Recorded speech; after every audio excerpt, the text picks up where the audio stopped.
Pride and Prejudice by Jane Austen. Chapter 29. Mr. Collins's triumph in consequence of this invitation was complete. The power of displaying the grandeur of his patroness to his wondering visitors, and of letting them see her civility towards himself and his wife, was exactly what he had wished for, and that an opportunity of doing it should be given so soon was such an instance of Lady Catherine's condescension as he knew not how to admire enough. "I confess," said he, "that I should not have been at all surprised by her ladyship's asking us on Sunday to drink tea and spend the evening at Rosings. I rather expected, from my knowledge of her affability, that it would happen. But who could have foreseen such an attention as this? Who could have imagined that we should receive an invitation to dine there, an invitation, moreover, including the whole party, so immediately after your arrival?" "I am less surprised at what has happened," replied Sir William, "from that knowledge of what the manners of the great really are, which my situation in life has allowed me to acquire.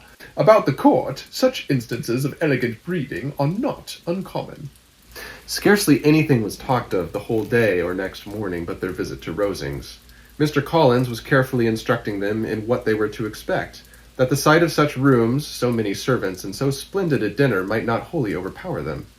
When the ladies were separating for the toilet, he said to Elizabeth, "Do not make yourself uneasy, my dear cousin, about your apparel.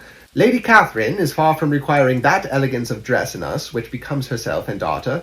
I would advise you merely to put on whatever of your clothes is superior to the rest. There is no occasion for anything more.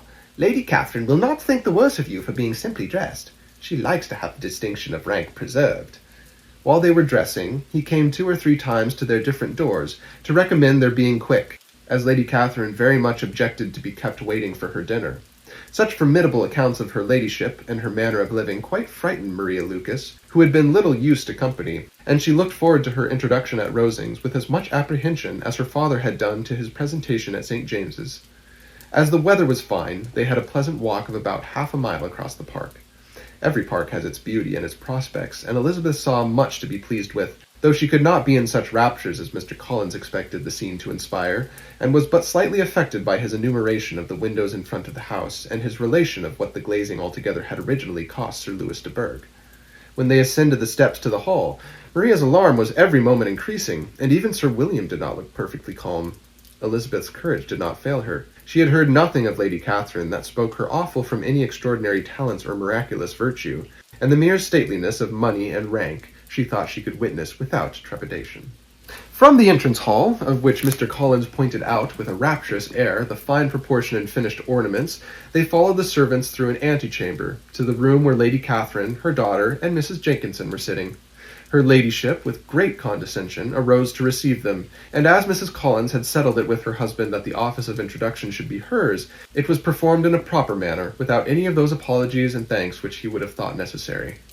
In spite of having been at St. James's, Sir William was so completely awed by the grandeur surrounding him that he had but just courage enough to make a very low bow and take his seat without saying a word, and his daughter, frightened almost out of her senses, sat on the edge of her chair, not knowing which way to look. Elizabeth found herself quite equal to the scene, and could observe the 3 ladies before her composedly. Lady Catherine was a tall, large woman, with strongly marked features, which might once have been handsome. Her air was not conciliating, nor was her manner of receiving them, such as to make her visitors forget their inferior rank. She was not rendered formidable by silence, but whatever she said was spoken in so authoritative a tone as marked her self-importance and brought Mr. Wickham immediately to Elizabeth's mind. And from the observation of the day altogether, she believed Lady Catherine to be exactly what he had represented. When, after examining the mother, in whose countenance and deportment she soon found some resemblance of Mr. Darcy, she turned her eyes on the daughter, she could almost have joined in Maria's astonishment at her being so thin and so small. There was neither in figure nor face any likeness between the ladies.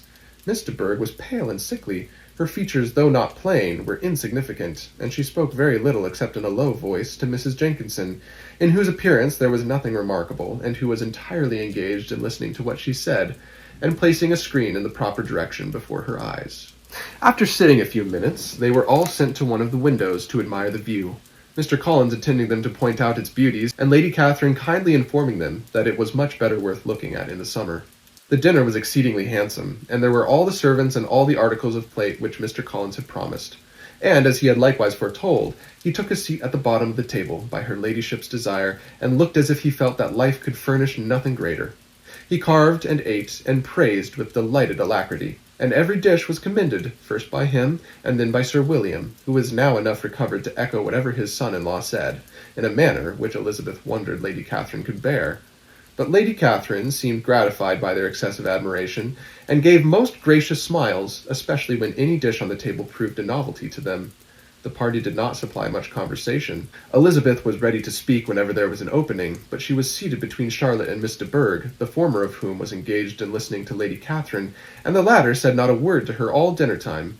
Mrs. Jenkinson was chiefly employed in watching how little Miss de Bourgh ate, pressing her to try some other dish, and fearing she were indisposed. Maria thought speaking out of the question, and the gentlemen did nothing but eat and admire. When the ladies returned to the drawing-room, there was little to be done but to hear Lady Catherine talk, which she did without any intermission till coffee came in, delivering her opinion on every subject in so decisive a manner as proved that she was not used to have her judgment controverted. She inquired into Charlotte's domestic concerns familiarly and minutely, and gave her a great deal of advice as to the management of them all, told her how everything ought to be regulated in so small a family as hers, and instructed her as to the care of her cows and her poultry. Elizabeth found that nothing was beneath this great lady's attention which could furnish her with an occasion of dictating to others. In the intervals of her discourse with Mrs. Collins, she addressed a variety of questions to Maria and Elizabeth, but especially to the latter, of whose connections she knew the least, and who she observed to Mrs. Collins was a very genteel, pretty kind of girl.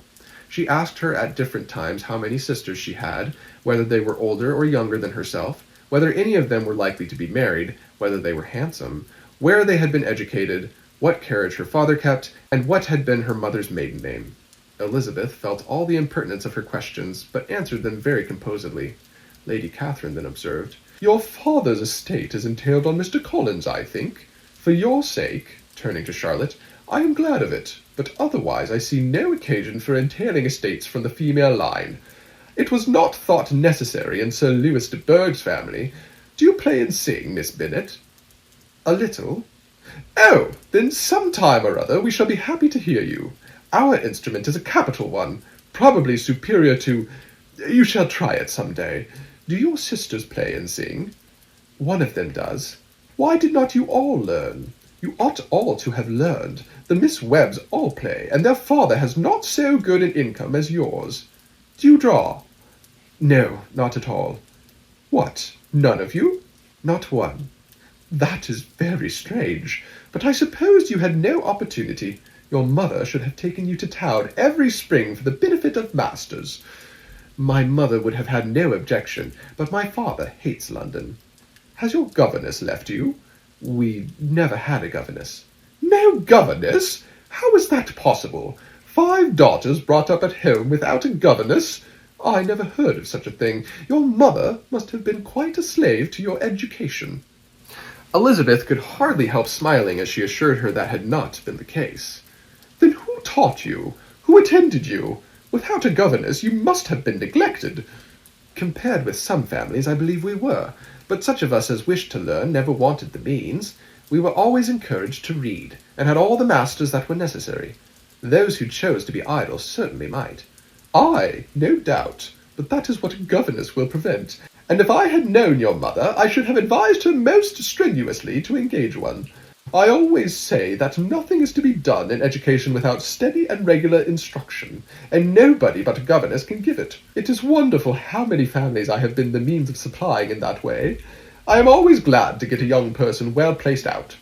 4 nieces of Mrs. Jenkinson are most delightfully situated through my means, and it was but the other day that I recommended another young person, who was merely accidentally mentioned to me, and the family are quite delighted with her. Mrs. Collins, did I tell you of Lady Metcalfe's calling yesterday to thank me?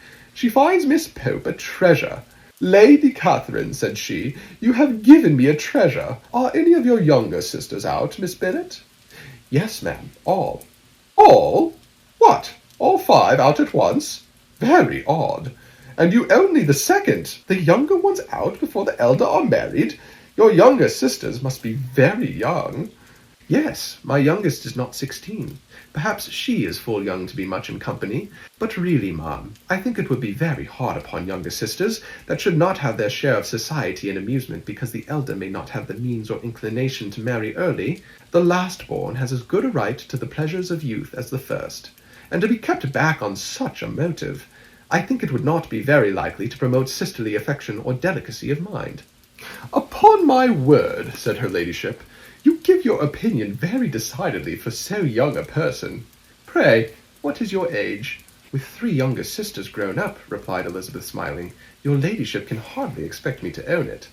Lady Catherine seemed quite astonished at not receiving a direct answer, and Elizabeth suspected herself to be the first creature who had ever dared to trifle with so much dignified impertinence. You cannot be more than 20, I am sure. Therefore you need not conceal your age. I am not 1 and 20. When the gentlemen had joined them, and tea was over, the card tables were placed. Lady Catherine, Sir William, and Mr. and Mrs. Collins sat down to quadrille. And as Mr. Berg chose to play at casino, the 2 girls had the honor of assisting Mrs. Jenkinson to make up her party. Their table was superlatively stupid. Scarcely a syllable was uttered that did not relate to the game, except when Mrs. Jenkinson expressed her fears of Mr. Berg's being too hot or too cold, or having too much or too little light. A great deal more passed at the other table. Lady Catherine was generally speaking, stating the mistakes of the 3 others, or relating some anecdote of herself. Mr. Collins was employed in agreeing to everything her ladyship said, thanking her for every fish he won, and apologizing if he thought he won too many. Sir William did not say much. He was storing his memory with anecdotes and noble names. When Lady Catherine and her daughter had played as long as they chose, the tables were broken up, the carriage was offered to Mrs. Collins, gratefully accepted, and immediately ordered. The party then gathered round the fire to hear Lady Catherine determine what weather they were to have on the morrow. From these instructions they were summoned by the arrival of the coach, and with many speeches of thankfulness on Mr. Collins's side, and as many bows on Sir William's, they departed. As soon as they had driven from the door, Elizabeth was called on by her cousin to give her opinion of all that she had seen at Rosings, which, for Charlotte's sake, she made more favourable than it really was. But her commendation, though costing her some trouble, could by no means satisfy Mr. Collins, and he was very soon obliged to take her ladyship's praise into his own hands. End of chapter 29.